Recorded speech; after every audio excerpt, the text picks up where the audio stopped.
الحمد لله نحمده ونستعينه ونستغفره ونؤمن به ونتوكل عليه ونعوذ بالله من شرور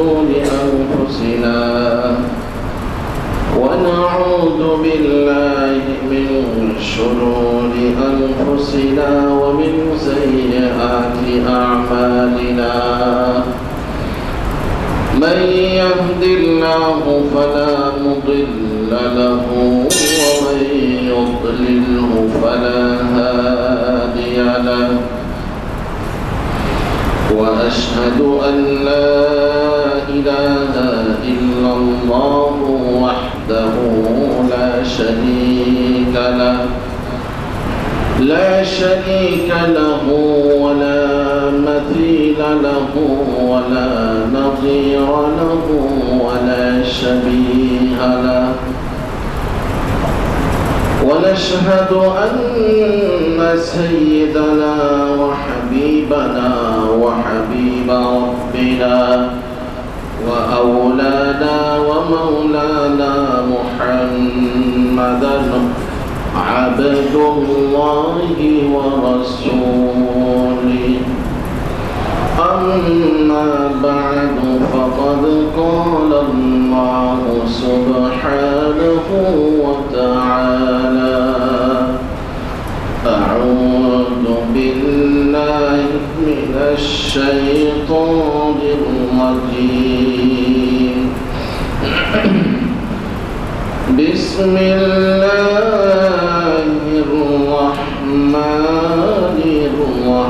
الرحيم وما أرسلناك إلا رحمة للعالمين وقال تعالى فإن آمنوا بمثل ما آمنتم به إن الله وملائكته يصلون على النبي يا أيها الذين آمنوا صلوا عليه وسلموا تسليما সবাই মোহাব্বতের সহিত আওয়াজ করে দরুদ পড়ি আল্লাহুম্মা সাল্লি আলা মুহাম্মাদিন ওয়া আলা আলি মুহাম্মাদ কামা সাল্লাইতা আলা ইব্রাহিম ওয়া আলা আলি ইব্রাহিম ইন্নাকা হামিদুম মাজিদ اللهم بارك على محمد وعلى آل محمد كما باركت على إبراهيم وعلى آل إبراهيم إنك حميد مجيد سبحانك لا علم لنا إلا ما علمتنا إنك أنت العليم الحكيم جزى الله عنا محمدا ما هو أهله رب اشرح لي صدري ويسر لي أمري واحلل عقدة من لساني يفقه قولي الحمد لله উপস্থিত সম্মানিত মুসল্লিয়ানে কেরাম সর্বস্তরের দ্বীনী ভাইয়েরা উপরে অবস্থানরত বোনেরা আমরা সর্বপ্রথম শুকরিয়া আদায় করছি সেই মহান রব্বুল ইজ্জত ওয়াল জালালের দরবারে যিনি আমাদেরকে মুসলিম হিসেবে মুসলিম হয়ে মুসলিম হওয়ার মাধ্যমে আমাদেরকে যিনি ধন্য করেছেন, যিনি আমাদেরকে ঈমানের মতো মহান দৌলত দান করেছেন, সকলেই বলি আলহামদুলিল্লাহ। সাথে সাথে লাখ কোটি সালাত ও সালামের দরুদের হাদিয়া প্রেরণ করছি, যার অক্লান্ত পরিশ্রমের বরকতে শুধু আরব দেশ থেকে নয়, সারা বিশ্ব থেকে জাহালত অন্ধকারকে দূরীভূত করে আর আলো দিয়ে আলোকিত করেছেন মুহাম্মদুর রাসূলুল্লাহ সাল্লাল্লাহু আলাইহি ওয়াসাল্লামের উপর। এবং দোয়া করি, হে প্রভু, আপনি আপনার হাবিবকে জান্নাতের সর্বোচ্চ পজিশন দান করুন। সবাই বলি আমিন। সম্মানিত ভাইয়েরা, আমাদের মাঝে এখন যে মাসটি অতিবাহিত হচ্ছে আরবি মাস, নিশ্চয় আপনারা সেই মাসের নাম জানেন। আমাদের মাঝে এখন যে আরবি মাস চলমান, সেই মাসের নাম কি?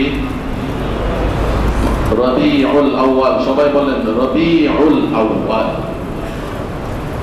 এই মাস যখন আসে তখন মুমিনের অন্তরে এক ঈমানী আন্দোলন শুরু হয়ে যায়, এক ঈমানী প্রেরণা, ঈমানী ভালোবাসা শুরু হয়ে যায়। রবিউল আউয়াল, এই মাসটি শুনতে অনেক ভালো লাগে, চমৎকার। মুহতারাম দিনী ভাইরা, এই রবিউল আউয়াল মাসেই আমাদের নবী মুহাম্মদুর রাসূলুল্লাহ সাল্লাল্লাহু আলাইহি ওয়াসাল্লাম এই পৃথিবীতে আগমন করেন এবং এই পৃথিবী থেকে তিনি বিদায় নেন। এই রবিউল আউয়াল মাস, যদিও তারিখ নিয়ে মতভেদ আছে, কিন্তু মাস নিয়ে কোনো মতভেদ নেই। মুহতারাম দিনী ভাইরা, এই রবিউল আউয়াল মাস যেহেতু আসছে, আমরা রাসূলের সিরাতের উপরে ধারাবাহিকভাবে আলোচনা করব।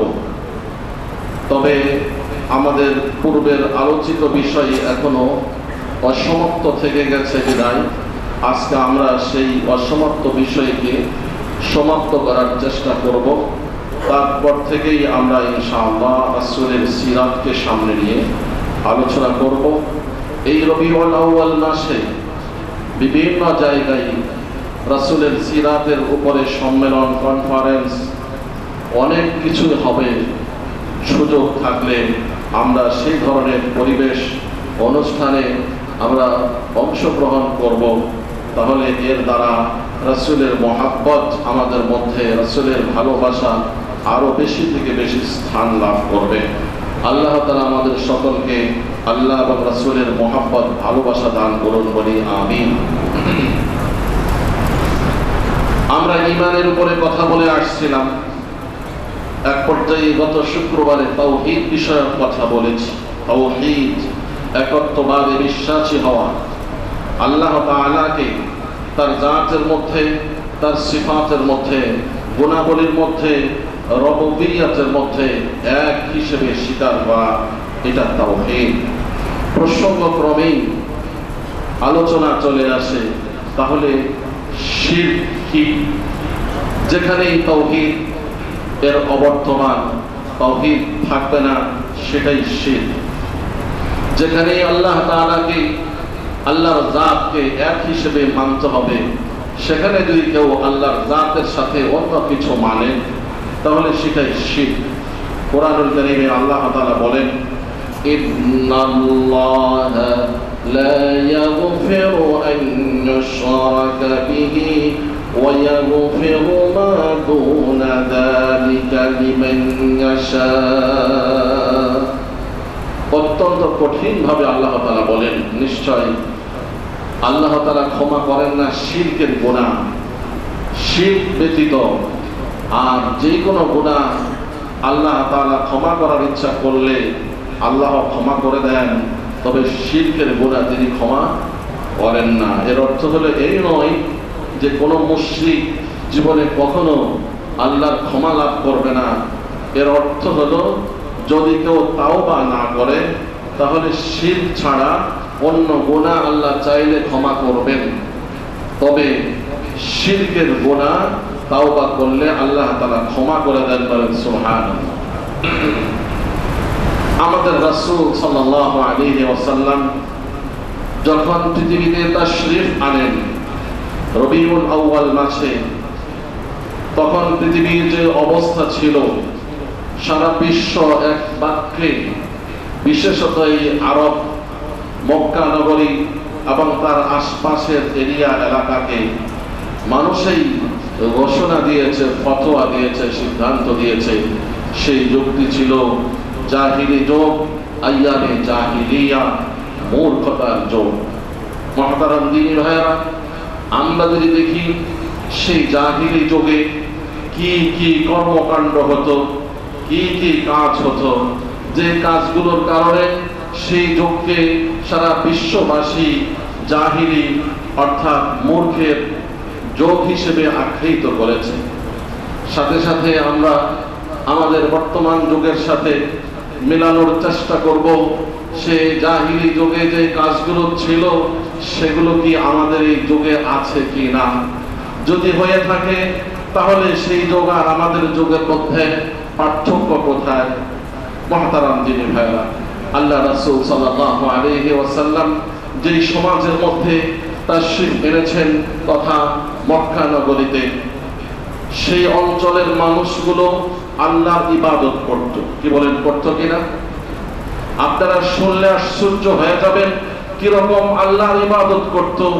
যখন দ্বিতীয় হিজরিতে বদরের যুদ্ধ হবে ঘোষণা হয়েছে, আর মক্কা থেকে কাফেররা যাচ্ছে মদিনার মুসলমানদেরকে বদরের প্রান্তরে একেবারে নিঃশেষ করে দেওয়ার জন্য, তখন তারা এই বাইতুল্লাহর কাবার গিলাফ ধরে ধরে আল্লাহর কাছে প্রার্থনা করে করে কাফেররা মুসলমানদের বিরুদ্ধে জয়ী হওয়ার জন্য আল্লাহর কাছে দোয়া করে করে যাচ্ছিল। আবু জাহেল এই বাইতুল্লাহ গিলাফ ধরে বলছে, হে রব্বে কাবা, হে আল্লাহ, হে কাবার প্রভু, হে রব্বে কাবা, যদি মুহাম্মদ হকের উপরে থাকে আপনি মুহাম্মদকে সাহায্য করবেন, আর যদি আমরা হকের উপরে থাকি তাহলে আপনি আমাদেরকে সাহায্য করবেন।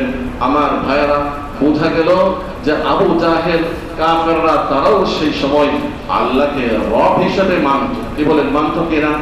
মানত। তাহলে সমস্যা ছিল কোথায়? সমস্যা ছিল এক জায়গায়, তারা কেবল শুধু ইয়াকা না'বুদু ওয়া ইয়াকা নাস্তাঈনের উপরে আমল করত না। কেবল শুধু আপনারই ইবাদত করি আর শুধু আপনার কাছেই সাহায্য চাই, এটা বিশ্বাস করত না। কারণ তারা মনে করত একজন কিভাবে সমস্যার সমাধান করবে যেখানে শত শত মাবুদ প্রভুরা একত্রিত হয়ে সমস্যার সমাধান করতে পারে না। এক কথায় আরবের মধ্যে মানুষ ইবাদত করত, সাথে সাথে তাদের মধ্যে ছিল শিরক। এই শিরকের কারণে সেই যুগের মানুষগুলোর সাথে রাসূলুল্লাহ সাল্লাল্লাহু আলাইহি ওয়াসাল্লামের সাথে বিরোধিতা ছিল। এমনকি ইহুদি খ্রিস্টান যারা, তারাও আল্লাহকে আল্লাহ বলে স্বীকার করত। তাদেরও বিশ্বাস এমন ছিল, তারা মনে করত কেবল যারা ইহুদি, যারা খ্রিস্টান, এরাই কেবল জান্নাতে যাবে, আর কেউ যেতে পারবে না। এই ধরনের বিশ্বাস ইহুদি জাতির, এই ধরনের বিশ্বাস খ্রিস্টান জাতির।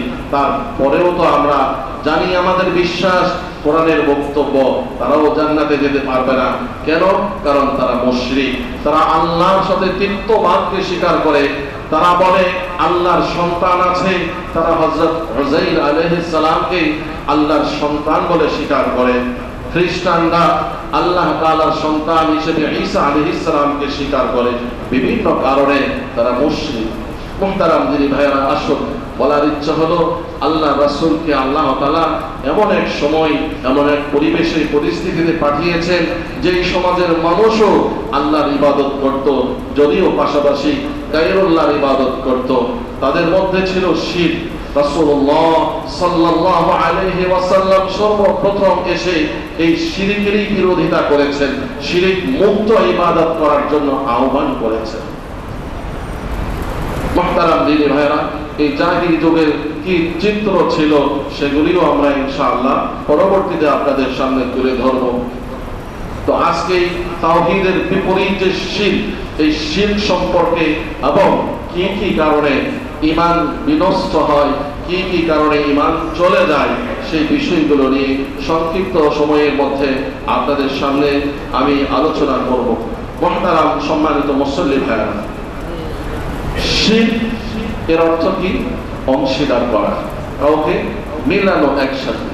শিরক বলতে বোঝায় আল্লাহর জাতের সাথে, আল্লাহর একত্ববাদের সাথে, আল্লাহর রুবুবিয়তের সাথে, আল্লাহর ইসিম নামের সাথে, আল্লাহর সিফাত, আল্লাহর গুণাবলীর সাথে অন্য কাউকে শরীক করা। যেমন সেই যুগে মানুষ আল্লাহর যেরকম ইবাদত করত, ঠিক গায়রুল্লাহর ইবাদত করত। ইতিহাস প্রমাণ করে, তাফসীরের কিতাবে আছে যে রাসূলুল্লাহ সাল্লাল্লাহু আলাইহি ওয়াসাল্লাম যখন ফাতহে মক্কার মাধ্যমে মক্কা বিজয়ের পরে যখন মক্কায় প্রবেশ করেন, খানে কাবায় প্রবেশ করেন, সেখানে 360টি মূর্তি প্রতিমা সেখানে ছিল। রাসূল সাল্লাল্লাহু আলাইহি ওয়াসাল্লাম সবগুলো বের করে দিয়েছেন, ভেঙে ফেলেছেন। এই শিরকের ইতিহাস যদি আমরা আলোচনা করি তাহলে দেখা যায় হযরত আদম আলাইহিস সালামের পরে, হযরত নূহ আলাইহিস সালামের সময়ের একটু আগে, সেই সময় মানুষগুলো তাদের কিছু ধর্মীয় গুরু, ধর্মীয় নেতা ছিল, যাদের নসিহা তারা শুনতেন, যাদের উপদেশ তারা মানতেন। এই লোকগুলো যখন ইন্তেকাল করে, মৃত্যুবরণ করে, তখন তারা ভাবলেন এই লোকগুলো আমাদের মাঝে এখন নেই, তাই আমাদের ইবাদতে মনোযোগ আসার জন্য আমরা তাদের আকৃতি আমরা তৈরি করি, তাদের ভাস্কর্য আমরা তৈরি করি। এই বলে সেই যুগের হযরত নূহ আলাইহিস সালামের আগে, হযরত আদম আলাইহিস সালামের পরের একটি পিরিয়ডে তারা এই বিশেষ বিশেষ ওয়াদ, সুআ, ইয়াগুস, ইয়াউক, নাসর, যেগুলো সূরা নূহের মধ্যে আছে, এই বিশেষ বিশেষ 5 ব্যক্তির মূর্তি বা ভাস্কর্য তৈরি করে তারা তাদের উপাসনালয়ে রেখে দেয়। আর ইবাদত করার সময় তাদের দিকে তাকায়, এতে তাদের মনোযোগ তৈরি হয়, ইবাদতে তাদের মনোযোগ আসে। একটা কথা যে ইবাদতে যাতে মনোযোগ আসে, একাগ্রতা আসে, ইহতিমাম আসে, এই কথাটা ভালো, তবে পদ্ধতি ছিল ভুল। ওই জেনারেশন যখন বিদায় নিলেন, পরবর্তী জেনারেশন যখন আসছে, ছোটরা, আজকে আমাদের মসজিদে ছোটরা আমাদের এই ইবাদতের পরিবেশ দেখতেছে, এটা তাদের জন্য ডকুমেন্ট হয়ে থাকবে, দলিল হয়ে থাকবে। তারা কিছু বোঝে না, তারা দেখে ঠিক ওই জেনারেশন যখন বড় হয়েছে, পূর্বের জেনারেশন যখন চলে গেছে, তখন তারা ভাবলো যে আমরা তো আমাদের বড়দেরকে দেখে আসছি, ওনারা এই ধরনের ভাস্কর্য মূর্তিগুলো সামনে রেখে ইবাদত করত, সুতরাং আমরাও এগুলো ইবাদত করি। এরপরে তারা কি করলো, তাদের মুরব্বীদের মধ্যে আরো যারা মারা গেল, তাদের ভাস্কর্য, তাদের মূর্তিগুলো তৈরি করে, এমনকি এমন হয়েছে যে এক এক ব্যক্তি তার পছন্দের এক একটা ব্যক্তির ভাস্কর্য সামনে রেখে সরাসরি তার পায়ে সেজদা করতে বলে। নাউযুবিল্লাহ। এই ছিল শিরকের সূচনা। মুহতারাম দিনী ভাইরা, এই নূহ আলাইহিস সালাম এসেই সর্বপ্রথম এই শিরকের বিরুদ্ধে মানুষকে দাওয়াত দেওয়া শুরু করেন। এক আল্লাহর প্রতি দাওয়াত দেন, একত্ববাদের প্রতি দাওয়াত দেওয়া শুরু করেন। তাহলে আমরা দেখি আমাদের সমাজেও এই ধরনের কোন শির, এই ধরনের কোন মনোভাব আমাদের মধ্যে আছে কিনা। যেমন আমার কোন প্রিয়জন মরে গেছেন, কিন্তু তার ভালোবাসায়, মোহাব্বতে আমি তার একটা ফটো আমার ঘরে রেখে দিলাম। যদি পৃথিবীতে এই ধরনের কোন বিধান অনুমোদিত হতো, বৈধ থাকতো, তাহলে মুসলিম সমাজে সকলেই আমাদের সকলের নেতা মুহাম্মদুর রাসূলুল্লাহ সাল্লাল্লাহু আলাইহি ওয়াসাল্লামের ছবি আমরা রাখতাম। যেহেতু ছবি কোনো ক্রমেই রাখা যাবে না, সেজন্য কারো ছবি, নিজের ছবিও এইভাবে ঝুলিয়ে রেখে মাঝে মাঝে দেখা ইসলাম এটা এলাও করে না। মুহতারাম দিদি ভাইরা, বলছিলাম শিরক, এই শিরক এক তো হলো আল্লাহর সত্তার ব্যাপারে শিরক, যেমন আল্লাহ তাআলা এক, অদ্বিতীয়।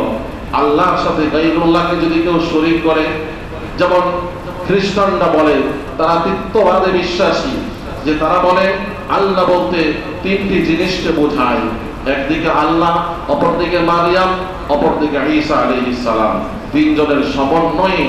এবং আপনি যত প্রশ্ন করবেন সঠিক কোনো উত্তর তারা দিতে পারে না, কারণ এগুলো যেহেতু তাদের মন গড়া কথা, এজন্য এর কোনো সমাধান নেই। তো আল্লাহর সত্তার ব্যাপারে, জাতের ব্যাপারে অন্য কাউকে আল্লাহর জাতের সাথে শরীক আছে মনে করা, এটা শিরক ফিল জাত, এটা হারাম। এই ধরনের শিরককে আল্লাহ ক্ষমা করেন না। তবে কেউ যদি তাওবা করেন তাহলে আল্লাহ তাআলা তার তাওবা কবুল করেন। মুহতারাম দিনী ভাইরা, এইভাবে আরেকটি শিরক ফিল রুবুবিয়্যাহ, রব হওয়ার ব্যাপারে। গত সপ্তাহে বলেছিলাম রব হওয়ার ব্যাপারে তিনটি বিষয়। একটা হলো যে তিনি রব, তিনি সবকিছুর মালিক, তিনি সবকিছু পরিচালনা করেন। এই বিষয়গুলিতে অন্য কাউকে বিশ্বাস করা, যেমন ইবাদতের একমাত্র মালিক আল্লাহ, আল্লাহর সাথে অন্য কারোর জন্য ইবাদত করা। এই পর্যায়ে উলামায়ে কেরাম বলেন যে ইবাদত শুধু হবে আল্লাহর জন্য। আমি যদি কোনো ইবাদত কাউকে দেখানোর জন্য করি তাহলে কি হলো, কেমন যেন যাকে দেখানোর উদ্দেশ্যে করলাম তিনি যদি আমার এই ইবাদত দেখে খুশি হন, তো এটা কেমন যেন তাকে খুশি করার জন্য করা হলো। এজন্য এটাও শিরক। এক কথায় বলা হয় আর রিয়াউ ফিল ইবাদাহ শিরক। ইবাদতের মধ্যে লৌকিকতা করা, কাউকে দেখানোর জন্য করা, এটাও শিরক। আল্লাহ তাআলা বলেন ওয়ামা উমিরু ইল্লা লিয়াবুদুল্লাহা মুখলিসিনা লাহুদ্দিন।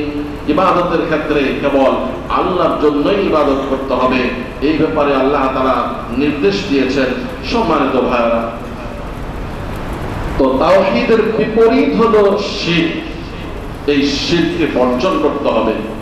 হাদিসে আসছে হযরত আবু বকর সিদ্দিক রাদিয়াল্লাহু তাআলা আনহু থেকে বর্ণিত, তিনি বর্ণনা করেন যে শিরক এটা এত সূক্ষ্ম এবং এত গোপন, এত ছোট, যেটা দেখা যায় না।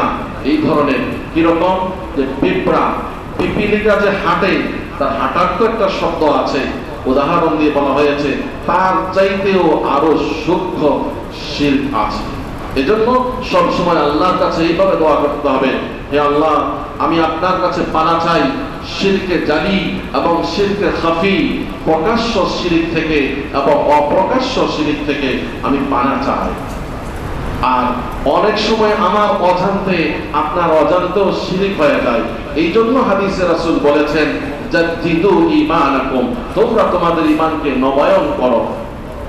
তাহলে কি হবে, হয়তো আমি এমন কোন কথা বলে ফেলেছি যার দ্বারা আমার শিরক হয়ে গেছে, সাথে সাথে যদি আমি আবার তাওহীদের কালিমাকে উচ্চারণ করি লা ইলাহা ইল্লাল্লাহ, তাহলে আল্লাহ তাআলা আমার শিরককে ক্ষমা করে আমার এই একত্ববাদের ঘোষণা, তাওহীদ এবং আমার এই শাহাদাতকে আল্লাহ কবুল করে নেবেন। সুবহানাল্লাহ। তিরমিজি শরীফের একটি হাদিস, রাসূল সাল্লাল্লাহু আলাইহি ওয়াসাল্লাম বলেন, এক সময় এমন আসবে ইউসবিহুর রাজুলু মুমিনান ওয়া ইউমসি কাফিরা ওয়া ইউমসি মুমিনা ওয়া ইউসবিহু কাফিরা। রাসূল বলেন একটা সময় এমন আসবে মানুষ সকাল করবে, প্রভাত করবে ঈমানদার অবস্থায়, মুমিন অবস্থায়, কিন্তু সন্ধ্যা পর্যন্ত এই ঈমানকে রক্ষা করতে পারবে না। যখন সে সন্ধ্যায় উপনীত হবে তখন তার ঈমান থাকবে না, কাফের অবস্থায় তার সন্ধ্যা হবে। ঠিক আবার একজন মানুষ সন্ধ্যার সময় ঈমানদার থাকবে, ফজরের সময়, প্রভাতের সময় বেঈমান হয়ে যাবে। আর এই পরিবেশ পরিস্থিতি আমাদের সমাজে বিরাজমান। আমাদের কথায়, আমাদের চিন্তার চেতনায় আমাদের যে কোনো বিষয়ে এরকম শিরক হয়ে যেতে পারে। আল্লাহ তাআলা কোরআনুল কারীমের মধ্যে এই শিরককে জঘন্যতম অপরাধ বলে আখ্যায়িত করেছেন, ইন্নাশ শিরকা লাযুলমুন আযীম। আর শিরক করার কারণে কি হয়? অতীতের মাকবুল আল্লাহর নিকট গ্রহণযোগ্য ইবাদত যেগুলো আছে সেগুলো নষ্ট হয়ে যায়। আল্লাহ তাআলা বলেন, ওয়ালাকাদ ওহিয়া ইলাইকা ওয়া ইলাল লাযীনা মিন ক্বাবলিক লাইন আশরাকতা লায়াহবাতান্না আমালুক ওয়া লাতাকুনান্না মিনাল খাসিরিন। সূরা জুমারের 65 নম্বর আয়াতে বলেন, লাইন আশরাকতা, রাসূলকে সম্বোধন করে বলেন, আপনি যদি শিরক করেন, অর্থাৎ আপনার উম্মত যদি শিরক করে, অবশ্যই তার মাকবুল গ্রহণ হওয়া ইবাদতগুলো আল্লাহ তাআলা নষ্ট করে দিবেন, সেগুলোর কোনো মূল্য থাকবে না। অন্য আয়াতে আল্লাহ তাআলা বলেন, ইন্নাহু মান ইউশরিক বিল্লাহ ফাকাদ হারামাল্লাহু আলাইহিল জান্নাহ ওয়া মাওয়াহুন নার ওয়া মা লিয-যালিমিনা মিন আনসার। সূরা মায়েদার 72 নম্বর আয়াতে বলেন, আর যারা শিরক করে তাদের জন্য আমি জান্নাতকে নিষিদ্ধ করে দিলাম। বলেন নাউযুবিল্লাহ। হাদিসে বুখারীর হাদিস, রাসূল সাল্লাল্লাহু আলাইহি ওয়াসাল্লাম সাহাবীকে সম্বোধন করে বলেন, লা তুশরিক বিল্লাহ, তুমি কারোর সাথে শিরক করবে না।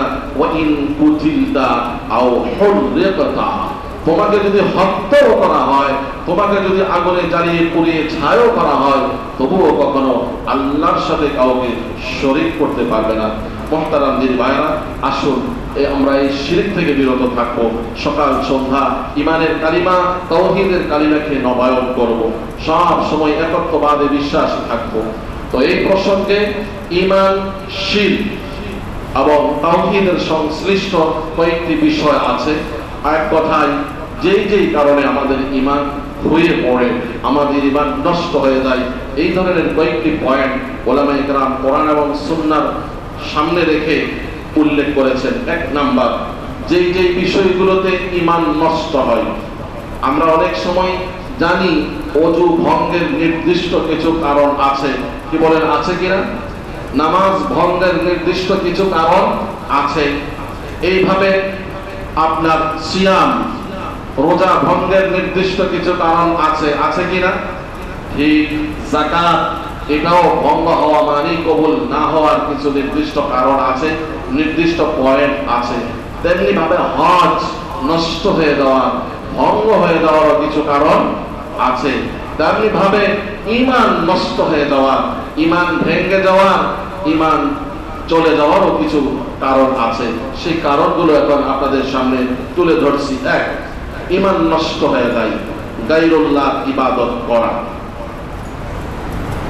ইবাদত করতে হবে কার? আল্লাহ। কেউ যদি গায়রুল্লাহর ইবাদত করে তার ঈমান নষ্ট হয়ে যাবে। তাওয়াফ এটি একটি ইবাদত, সিজদা এটি একটি ইবাদত। এই তাওয়াফের মালিক একমাত্র যিনি, তিনি কে? আল্লাহ। এই সিজদার মালিক যিনি, তিনি কে? আল্লাহ। এই সিজদা যদি কেউ কাউকে করে, ওই ব্যক্তি মুশরিক হয়ে গেল, তার ঈমান থাকবে না। আমাদের সমাজে কিছু কিছু জায়গায় এই ধরনের শিরকি কর্মকাণ্ড চলমান আছে কিনা? আছে। মাজারগুলোতে এই শিরকের কার্যক্রম চলে, আপনারা দেখেন। গায়রুল্লাহ ইবাদত করলে ঈমান নষ্ট হয়ে যায়, কারণ আল্লাহ তাআলা বলছেন, ইয়াকা না'বুদু ওয়া ইয়াকা নাস্তাঈন, শুধু আপনারই ইবাদত করব। দুই নাম্বার, রুবুবিয়্যতের ক্ষেত্রে শিরক, আমার একমাত্র মালিক যিনি কে? আল্লাহ। এই মালিক হওয়ার ক্ষেত্রে কাউকে শরীক করা, মালিক হিসেবে মনে করা, এটা শিরক। এর দ্বারা ঈমান নষ্ট হয়ে যায়। দ্বীনের অকাট্য কোন বিধানকে অস্বীকার করা, পর্দা, এটা দ্বীনের অনস্বীকার্য একটি বিষয়, অকাট্য একটি বিষয়। যদি কেউ এই পর্দাকে অস্বীকার করে, হিজাব বিধানকে অস্বীকার করে, কিংবা সালাতের বিধানকে অস্বীকার করে, কিংবা যাকাতের বিধানকে অস্বীকার করে, ওই ব্যক্তির ঈমান নষ্ট হয়ে যাবে। এটা ঈমান ভঙ্গের একটি কারণ। চার, সুনিশ্চিত হারামকে হালাল কিংবা হালালকে হারাম মনে করা ঈমান নষ্ট করে দেয়। একটা জিনিস ইসলামে হারাম করেছে, সুদ প্রথা ইসলামে হারাম করেছে, ঘুষ প্রথা ইসলামে হারাম করেছে। কেউ যদি এই সুদ প্রথাকে বৈধ মনে করে, হালাল মনে করে, কিংবা ঘুষ প্রথাকে ইসলামে কেউ হালাল মনে করে, তাহলে তার ঈমান নষ্ট হয়ে যাবে। এইভাবে বহু বিষয় আছে। ধর্মনিরপেক্ষ হওয়া ব্যাখ্যা করছি আমি। ধর্মনিরপেক্ষ হওয়ার অনেক ব্যাখ্যা আছে। এক ব্যাখ্যা হলো যে কোন ধর্মেই আমি তোয়াক্কা করি না, আমি কোন ধর্মই মানি না। ইসলাম যেরকম একটা ধর্ম, হিন্দুত্ববাদ একটা ধর্ম, সুতরাং আমার কাছে সব ধর্ম সমান। এই মনোভাব যার কাছে থাকবে তার ঈমান নেই। হ্যাঁ, ধর্মনিরপেক্ষ হওয়ার এই অর্থ যে কোনো সংখ্যাগরিষ্ঠ দেশে একটা ধর্ম প্রাধান্য পাবে, বাকি সকল ধর্মের অনুসারীরা নিজ নিজ ধর্ম অনুসরণ করবে, তাতে কোনো বিধি বাধা দেওয়া যাবে না, নিষেধ করা যাবে না। মুহতারাম দিনী ভাইরা, এই ব্যাখ্যা যদি হয় তাতে কোনো সমস্যা নেই। মদিনায় মক্কায় এই ব্যাখ্যাই ছিল, আমরা বাংলাদেশে আশা করি এই ব্যাখ্যাই হবে। সংখ্যাগরিষ্ঠ দেশ, এই দেশে ইসলামের কথাই চলবে বেশি, এবং ইসলাম নিশ্চিত করেছে, বলেছে একজন মুসলিমের জান মালের নিরাপত্তা দেওয়া যেরকম ফরজ, ঠিক একজন জিম্মি মুসলিমদের অনুশাসনে থাকে এই ধরনের একজন কাফের বেঈমান, তার জান মালের নিরাপত্তা দেওয়া সমান সমান ফরজ। সুবহানাল্লাহ। রাসূল বলেছেন, কাল কিয়ামতের ময়দানে আমি স্বয়ং বাদী হয়ে আল্লাহর বিচারালয়ে আমি বিচার দাবি করব, যদি কোনো মুসলিম কোনো অমুসলিমের জান মালের অন্যায়ভাবে ক্ষতি করে। বলেন সুবহানাল্লাহ। এজন্য না বুঝে শুধু ধর্মনিরপেক্ষ এই জিনিসটা খারাপ মনে করা কিংবা ভালো মনে করা এরকম নয়। একটি ধর্ম যে কোনো দেশে সংখ্যাগরিষ্ঠতার দিক দিয়ে একটি ধর্ম প্রাধান্য পাবে। আমার কাছে একটা ধর্ম প্রাধান্য পাবে, আমি মুসলিম, একজন হিন্দুর কাছে তার ধর্ম প্রাধান্য পাবে। কিন্তু ধর্মনিরপেক্ষ হওয়ার অর্থ যদি এটা হয় যে না, সব ধর্ম আমার কাছে সমান, আমি একটাকেও প্রাধান্য দিই না, এটা নিষিদ্ধ। এরকম মনোভাব যার মধ্যে থাকবে, আর অপরদিকে সে নিজেকে ঈমানদার দাবি করবে, মুসলিম দাবি করবে, এটা হবে না। এর কারণে তার ঈমান নষ্ট হয়ে যাবে। পয়েন্ট 6, 6 নম্বর পয়েন্ট, দ্বীনের কোন বিধানকে অপছন্দ করা কিংবা তার প্রতি বিদ্বেষ রাখা। এর আগে বলেছিলাম দ্বীনের কোন বিষয়কে অস্বীকার করা। আর 6 নম্বর পয়েন্ট হলো দ্বীনের কোন বিধানকে, ইসলামের কোন বিধানকে অপছন্দ করা। একটা হলো অস্বীকার করি না, তবে আমার ভালো লাগে না। যেমন এক ভদ্রলোক বললেন, ইসলামের সব কিছু ভালো লাগে, কিন্তু স্ত্রী সহবাসের পরে যে গোসল করতে হয় এটা আমার ভালো লাগে না। এই ধরনের কোন বিধানকে ব্যক্তিগত কোন কারণে যদি কেউ বলে যে এটা আমার ভালো লাগে না, তাহলে এর দ্বারা ঈমান নষ্ট হয়ে যায়। 7 নম্বর, আল্লাহ রাসূল এবং দ্বীনের কোন বিষয়কে নিয়ে উপহাস করা, ঠাট্টা বিদ্রূপ করা বা আল্লাহ এবং আল্লাহ রাসূলকে গালি দেওয়া। দ্বীনের কোন বিষয়কে নিয়ে উপহাস করা, যেমন আমি নিজে দাড়ি রাখি না, কিন্তু যে দাড়ি রাখে আমি ওই দাড়িকে নিয়ে উপহাস করলাম। আমি জুব্বা পরি না, যে জুব্বা পরে তাকে নিয়ে আমি উপহাস করলাম। আমি সালাত আদায় করি না, কিন্তু যে সালাত আদায় করে আমি উপহাস করলাম, যে সারা জীবনেই তো সালাত পড়ছো, লাভ কি হলো? এইভাবে দ্বীনি কোনো বিষয়কে নিয়ে উপহাস করা, রাসূলকে নিয়ে উপহাস করা, আল্লাহকে নিয়ে উপহাস করা, এর দ্বারা ঈমান নষ্ট হয়ে যায়। এরকম কোন উপহাসকারী ব্যক্তি মুমিন থাকতে পারে না। হ্যাঁ, তাওবা করলে তখন সে মুমিন হবে। 8 নম্বর পয়েন্ট, ঈমান নষ্ট হয়ে যাওয়ার 8 নম্বর পয়েন্ট হলো গায়রুল্লাহর নিকট প্রার্থনা করা। রাসূল বলেন, ইজা সাআলতা ফাসআলিল্লাহ, যখন কোন জিনিস তুমি চাইবে তো আল্লাহর কাছে চাও। গায়রুল্লাহর কাছে কোন জিনিস চাওয়া যাবে না। কিভাবে চাওয়া যাবে না? অর্থ কি? আপনি তো খাদেমকে বলেন এদিকে আসো, এই কাজটা করো, সেটা চাওয়া না। অর্থাৎ এমন একটা বিষয় যেই বিষয়টা একমাত্র আল্লাহই দিতে পারে, অন্য কেউ দিতে পারে না, ওই রকম ব্যক্তিদের কাছে আল্লাহর দেওয়া জিনিস চাওয়া যেমন মাজারে গিয়ে পীর সাহেবের কাছে গিয়ে বলা, হে আমার অমুক পীর, আমার তো বহুদিন ধরে সন্তান হয় না, আপনি একটি সন্তান আমাকে দেন, বলেন নাউজুবিল্লাহ। এটা শিরক। এরকম বিশ্বাসে বিশ্বাসী যে হবে, যত সালাত আদায় করুক তার ঈমান নষ্ট হয়ে যাবে। অতএব কোনো বিষয় চাইতে হলে কার কাছে চাইবো? আল্লাহর কাছে চাইবো। আল্লাহ নিজেই বলেন, ইয়্যাকা না'বুদু ওয়া ইয়্যাকা নাস্তাঈন, হে প্রভু শুধু আপনার কাছেই আমরা চাই, অন্য কারো কাছে নয়। 9 নাম্বার পয়েন্ট, আল্লাহর আইনের বিপরীতে আইন প্রণয়ন করা। বলে হুজুর এটা কি বললেন আবার? আল্লাহর আইনের বিপরীতে আইন প্রণয়ন করা, এর দ্বারা ঈমান থাকে না। কথাগুলো সব কোরআন সুন্নাহর সার নির্যাস শুনে গেছি, প্রত্যেকটার পিছনে ডজনে ডজনে দলিল আছে, প্রমাণ আছে। তো এই মুহূর্তে তো সেগুলো দেখানো সম্ভব না, আমরা তো আছি, দলিল আছে আমাদের কাছে, একটু ব্যাখ্যা করে বুঝবেন। শুধু শিরোনামে সবাই বোঝে না, ব্যাখ্যা করছে। আল্লাহর আইনের বিপরীত আইন প্রণয়ন করা। প্রথমত আইন কাকে বলে? আপনারা সবাই জানেন আইন কাকে বলে, সবগুলো আপনাদের জানেন। আর আল্লাহর দৃষ্টিতে আইন কাকে বলে? আইন বলা হয় সর্বভৌম ক্ষমতার অধিকারী যিনি, তার হুকুমকে নির্দেশকেই বলে আইন। অর্থাৎ যাবতীয় ক্ষমতার মালিক যিনি, তার নির্দেশকেই বলে আইন। এখন আসুন, পৃথিবীতে যাবতীয় ক্ষমতার একমাত্র মালিক যিনি, তিনি কে? আল্লাহ। সুতরাং আইন হবে কার? আল্লাহ। তবে আইন দাতা একমাত্র আল্লাহ। হ্যাঁ, আপনি আমি আমাদের সুবিধার্থে কিছু নিয়ম কানুন তৈরি করতে পারি, একটা প্রতিষ্ঠান তার প্রতিষ্ঠানের স্বার্থে কিছু বিধান তৈরি করতে পারে, সেটা এক জিনিস। একটা রাষ্ট্রের শৃঙ্খলার জন্য তারা কিছু আইন প্রণয়ন করতে পারে, সেটা এক ধরনের আইন। কিন্তু এখানে আইন বলতে বোঝানো হয়েছে এমন জিনিস যেগুলো সরাসরি কোরআনে আছে, সরাসরি হাদিসে আছে, আল্লাহ কর্তৃক নির্দেশিত আইন।